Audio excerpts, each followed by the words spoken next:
નમસ્કાર, હું છું કેતલ અને આપ જોઈ રહ્યા છો CB24।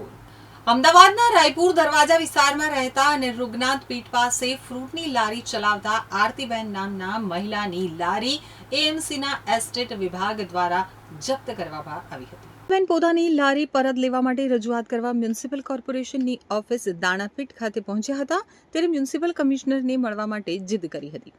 આજે નહીં મળવા દો તો હું અહીંયા જ ઓટલા ઉપર બેસી અને તેમની રાહ જોઈશ તેમ કહી અને ત્યાં બેસી ગયા હતા। એટલું જ નહીં, જો આજે લારી નહીં મળે તો કાલથી હું કાગડાપીઠ પોલીસ ચોકીની સામે જ દારૂ વેચવાનો ધંધો શરૂ કરી દઈશ તેવી ચીમકી પણ ઉચ્ચારી હતી। મને લારી નહીં હાલો તો કાલના કાલ દારૂ ઉતરાઈને વેચવાનું ગાંધીનગર જઈશ સાહેબ, હું ચૂકો તમને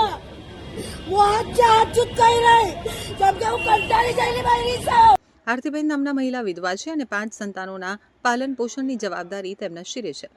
લારી જપ્ત થતાં છેલ્લા 2 મહિનાથી પાડોશીઓ જે ખાવાનું આપે તેના ઉપર તેમનો પરિવાર નભી રહ્યો છે।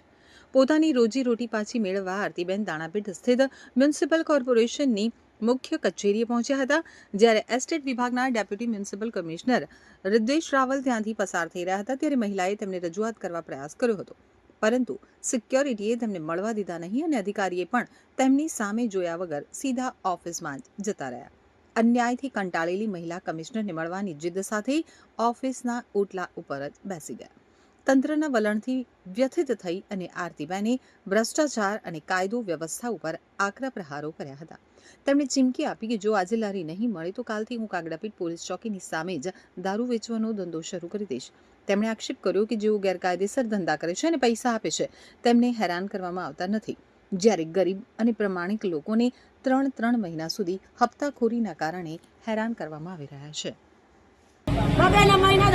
રૂપિયા હાલે એમને, અમારા જેવા રૂપિયા ના હાલે એટલે અમારા જેવા